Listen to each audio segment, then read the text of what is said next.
अब हाथ ऊपर करो जरा, जयकारा बोलना है। भारत माता की, भारत माता की, वंदे वंदे भारत माता की। अब जिंदा दिली के लिए एक कवि को आपके बीच में भेजना चाह रहा हूँ, उसी ऊर्जा के साथ में भेजना चाहता हूँ जिस ऊर्जा से मैंने वातावरण की कोशिश की है।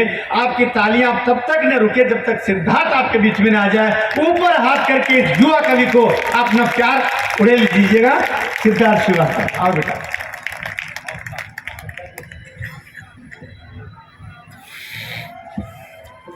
मंच को प्रणाम करता हूं। हम सब की आराध्य देवी मां बागेश्वरी को नमन करता हूं। सर्वप्रथम आभार, धन्यवाद उस विभूति को जिन्होंने अपना आशीर्वाद दिया और इस मंच तक खरगोन के अच्छे लोगों के बीच में मिलने का निमंत्रण दिया। और सबसे बड़ी बात है, कविता हम क्या सुनाएंगे, देश के वरेण्य कवि यहां पर बैठे हैं।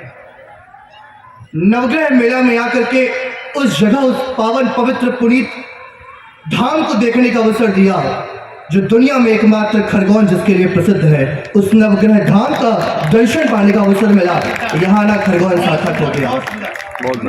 जिस मंच पर आदरणीय दादा विनीत चौहान जी की उपस्थिति हो, आदरणीय देश के नहीं बल्कि विदेशों में अपनी भारत का झंडा गाड़ने वाले आदरणीय विनीत चौहान जी और दादा शंभू सिंह मनहर जी की उपस्थिति हो, और देश के जितने वरेण्य कवि यहाँ पर बैठे हैं, हमारे अभिभावक आदरणीय रविशंकर चतुर्वेदी जी यहाँ उपस्थित है, सम्मानीय बनारस से विभा सिंह जी यहाँ पर हैं, बड़ी कवित्रिया आदरणीय पूनम वर्मा जी हैं, देश के लाडले वर्तमान समय के सबसे बड़े हस्ताक्षर मुन्ना बैठरी साहब यहाँ पर हैं।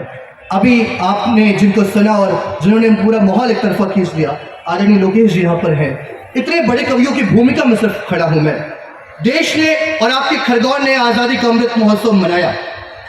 जब मैं होटल से यहाँ तक आ रहा था तो बड़े बड़े जगहों पर लिखा हुआ था आज़ादी का अमृत महोत्सव। और मैं धन्यवाद देना चाहूँगा देश की सरकार को, शासन को, जिन्होंने उन वीरों की, उन शहीदों की याद दिलाई हमें, जो 1857 से 1947 तक इस देश को आज़ाद कराने के लिए मर गए, खप गए।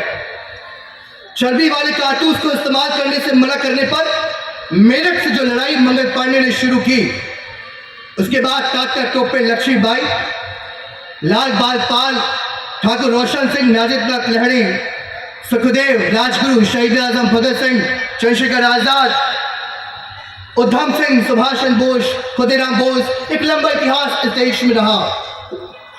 इस देश की सरकार ने 1857 से 47 तक देश के शहीदों को याद दिलाने का काम किया आजादी के अमृत महोत्सव में। इसलिए मैं चाहता हूं एक बार देश की शासन व्यवस्था के लिए जोरदार तालियां होनी चाहिए, जिन्होंने हमें अवसर दिया कि हम खदाने अपने पुरखों को और देश के कर्णधारों को।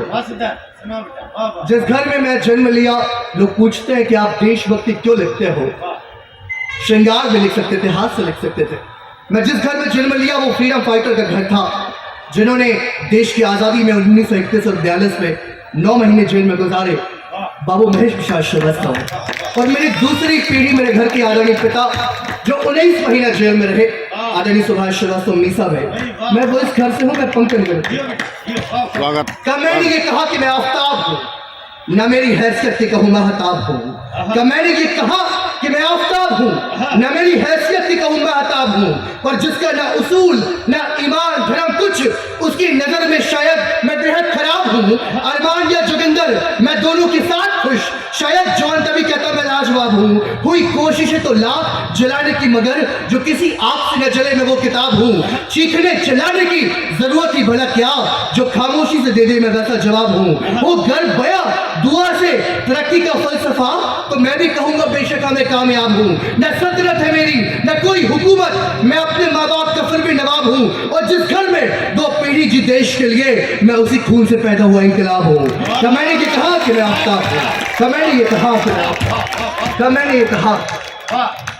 तजुर्बा है बहुत थोड़ा पर इतनी बात जानी है, जिए औरों की खातिर तो सवरती जिंदगानी है तय हर शख्स को मरना, जन्मा इस धरा पर जो, पर मरे जो देश की खातिर अमर वो ही जवानी है। तजुर्बा है बहुत थोड़ा पर इतनी बात जानी है, जिए औरों की खातिर तो सवरती जिंदगानी जानी है तय हर शख्स को मरना, जन्मा इस धरा पर जो, पर मरे जो देश की खातिर, अमर वही जवानी है। शिवा, तात्या, राणा और जफर से वीरों की कहानी आने वाले नस्लों को हमको सुनानी है। मिली खुददारी विरासत में, इसे महफूज है रखना, जागीर अपने पुरखों की ये बेहद पुरानी है। अहिंसा के पुजारी हम, मगर कमजोर नहीं है, पड़ोसी मुल्क को सलीके से ये बातें बतानी है। और बदले दौर की आधुनिक आंधी के आगे आज विलोपित हुई दादी नानी और उनकी कहानी है, और उसूलों से समझौता न सीखा कभी करना, आई मेरे तक जो ये वो आदत खानदानी है। तजुर्बा है बहुत थोड़ा, पर की बात शानी है, तजुर्बा है बहुत थोड़ा। कोई नहीं कह सकता कि मैं प्यार लगता हूँ, मैं भूमिका नहीं बांधना क्योंकि वरीण कवियों तक पहुंचना है। कोई नहीं कह सकता कि मैं प्यार लगता हूँ, हाँ मैं खुद ही कहता हूँ अंगार लगता हूँ। मैं जहाँ जन्मा और पला जिस भारत माँ की गोद, मैं उस भारत माता से मेरा दुलार लगता हूँ। मुझे आता नहीं लिखना, दिवाली के पटाखों पर जो मनता मुफलिसी में वो त्योहार लिखता हूँ। दरख्त की छांव से जो बुजुर्ग देते दुआएं हैं, उनके पैरों को छू करके वही सत्कार लिखता हूँ। वो हंसता है तो हंसते दो, मुझको फिक्र नहीं, मैं शेर शहीदों पे हर बार लिखता हूँ, और जिन शहीदों ने लुटा दी अपनी जान देश पर, अपनी कलम से उनको मैं आभार लिखता हूँ। हाँ मैं खुद ही कहता हूँ यार लिखता हूँ, हाँ मैं खुद ही कहता हूँ, हाँ मैं खुद ही कहता हूँ। चार पंक्तियां देश के तमाम वीरों के नाम, कि हो गए अमर तुम मर के भी याद रहोगे, जब तक जहां रहेगा तुम आबाद रहोगे। हो गए अमर तुम मर के भी याद रहोगे, जब तक जहां रहेगा तुम आबाद रहोगे। इस मुल्क की हिफाजत में शहीद होने वाले तुम जिंदा थे, जिंदा हो जिंदाबाद रहोगे। इस मुल्क की हिफाजत में, इस मुल्क की हिफाजत में शहीद होने वाले तुम जिंदा थे, जिंदा हो जिंदाबाद रहोगे। सोचा कि लिखो मैं भी कुछ शायरियां मोहब्बत की, प्यार की, वफा की, एहसास की और चाहत की। सोचा कि लिखो मैं भी कुछ शायरियां मोहब्बत की, प्यार की, वफा की, एहसास की और चाहत की, पर हर बार कलम मेरी रुक गई लिखते लिखते, जब जब आई याद उन शहीदों के शहादत की, जब जब आई याद उन शहीदों के शहादत की, जब जब आई। आदरणीय नगर परिषद अध्यक्ष एकमात्र शक्ति आपके सामने बैठी है, सम्मानीय छाया देवी। इस मंच पर दो वरेण्य कवित्री बैठी हैं जो मातृशक्ति का प्रतिनिधित्व कर रही हैं। चार पंक्तियां तमाम आप सब मातृशक्तियों के नाम, जितने लोग सामने बैठे हुए हैं, कि नारी शक्ति को करे प्रणाम बार बार, कायम किया अपना मुकाम बार बार। नारी शक्ति को करे प्रणाम बार बार, कायम किया अपना मुकाम बार बार। कल्पना या साक्षी, सिंधु या अवनी, इतिहास रचने पड़े नाम बार बार। बेखौफ सड़कों पर वो निकल सके, मिले महफूज उनको हर शाम बार बार। सिर्फ महिला दिवस पर न हम सदा लिखे उन पर कलाम बार बार। और भाई की पढ़ाई को जिसने बेचा जेवर, कलाम की उस बाजी को सलाम बार बार। भाई की पढ़ाई को जिसने बेचा जेवर है, कलाम की उस बाजी को। देश के इतने गंभीर लोग जब हों और सामने कच्चे श्रोता बैठे हों, एक विमर्श चार पंक्तियों का रख रहा हूं आप सबके नाम। जो लोरिया सुना के सारी रात गुजार दे, दिखती नहीं वो गोद वो नानी कहाँ गई। अध्यक्ष महोदय, आपको मैं सांसद मान के सुना रहा हूँ, भविष्य में आप भी हो, हमारी शुभकामनाएं हैं। जो लोरिया सुना के सारी रात गुजार दे, दिखती नहीं वो गोद वो नानी कहाँ गई। हम सोशल मीडिया के दौर में जी रहे हैं साहब, फेसबुक, व्हाट्सएप, इंस्टाग्राम, ट्विटर। हम किताबें को पन्ना नहीं पलट रहे हैं, हम अपने दादी नानियों के पास नहीं बैठ रहे, तब पढ़ रहा हूँ कि जो लोरिया सुना के सारी रात गुजार दे, दिखती नहीं वो गोद वो नानी कहाँ गई। अब आगे क्या होगा इस उहापोह में पड़े, वो दादी की किस्सों वाली रानी कहाँ गई। अनुभवों का झोला लिए एक झुर्रियों वाली, हाथ में लाठी टेकती सयानी कहाँ गई। और अपराध बोध लेके हम प्रश्न करें खुद से, किताबों के साथ साथ कहानी कहाँ गई। अपराध बोध लेके हम प्रश्न करें खुद से, किताबों के साथ साथ कहानी कहाँ गई। कुछ देर 5 मिनट आपके बीच में और हो, ये देश का आस्था का केंद्र क्या था और आज क्या हो गया है। पंक्ति निवेदन करता सुनिएगा। किसी ने एक आग उठाई, पूरा देश जल गया, जाने कितने युवाओं का उस पर जल गया। किसी ने एक आग उठाई, पूरा देश जल गया, जाने कितने युवाओं को उस पर जल गया। पर कैप्टन की विधवा को न कोई आग देख पाई, 6 माह का गोद में बेटा और चिता में आग लगाई। जो हिम्मती वीरांगना को देश सलाम नहीं किया, अखबार ने प्रथम पृष्ठ पर उसे स्थान नहीं दिया। प्रिया प्रकाश की एक आग पर लाखों लाख कुर्बान हुए, किसने पूछा सीमा पर आज कितने बलिदान हुए।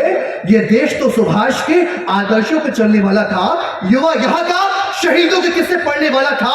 उनमें देशभक्तों के खातिर था आदर वाला भाव, नैतिकता के आगे न था प्रभाव, पर आज मूल्यों का हुआ तिरस्कार अपमान है। अभिनेत्रियों के समक्ष नतमस्तक हिंदुस्तान है, अभिनेत्रियों के समक्ष नतमस्तक हिंदुस्तान है, अभिनेत्रियों के समक्ष। आखिरी पंक्तियां कुछ पढ़कर अपना स्थान लेता हूं। भाई वाह, बहुत सुंदर, सुंदर सिद्धार्थ जी बेटा, वाह। आखिरी पंक्तियां पढ़कर अपना स्थान लेता हूँ। आदरणीय दादा बैठे हैं जिनका बचपन में मुझे आशीर्वाद मिला, मेरी दादा, मैं ये पंक्तियां आपके चरणों में समर्पित करा दादा। स्वागत। आप लोगों ने जो दौर देखा है आदरणीय शंभू सिंह मनहर साहब, विनीत दादा, क्या अंतर आ गया है 30-40 सालों में देश में, मैं वो अंतर रखकर अपना स्थान लेता हूँ। क्या समय था और आज क्या समय है आ गया। नैतिकता को बेचने का जुनून सब पे छा। क्या समय था और आज क्या समय है आ गया। नैतिकता को बेचने का जुनून सब पे छा गया। देशभक्त सच्चे सड़कों पर सीना ताने चलते थे और चोर उचक्के छुप छुपाकर गलियों से गुजरते थे। गलत काम करने पर लोगों में डर रहता था, कोई कुछ बोले ना पर मन गलत कहता था। आदर्शों की जो कहानी पुरखों से हमने सुना था, विचार सबने कुछ वैसा ही अपने मन में गुना था। प्रधानमंत्री लाल बहादुर ने कार लिया जो कर्जे पर, उसे चुकाया ललिता शास्त्री ने पेंशन से भरकर। प्रधानमंत्री गुलजारी जब घर का किराया दिए नहीं, उनका सामान फेंका सड़क पर, लेकिन वो कुछ किए नहीं। आज सरपंच बनने पर भी कई गाड़ियां आ जाती है, एक दो से कहा उन्हें तो कई हवेलियां भाती हैं। ए राजा, विजय माल्या, सुशील, नीरव या कलमाड़ी, जिसने जितना पैसा खाया वो सबसे बड़ा खिलाड़ी। साहब, राष्ट्र प्रेम की बात करना बेमानी लगता है, घोटाले करने वालों में कोई क्या हिंदुस्तानी लगता है। भूखे पेट की बात आज भरा पेट वाला करता है। वतन के लिए कौन जीता है कौन मरता है। जेल में रहने वाले भी निकल सियासतदार हो गए और फिर समाज सेवा करके समाज के कर्णधार हो गए। व्यथित मन तब सोचता है ये देश किधर जाएगा। शहीदों का देखा सपना कि कभी पूर्ण हो पाएगा। जहां पूजा ईमान की हो वो जहां लौटा दे कोई। भगत आजाद वाला फिर हिंदुस्तान लौटा दे कोई। भगत आजाद वाला फिर हिंदुस्तान लौटा दे कोई। भगत आजाद वाला फिर हिंदुस्तान।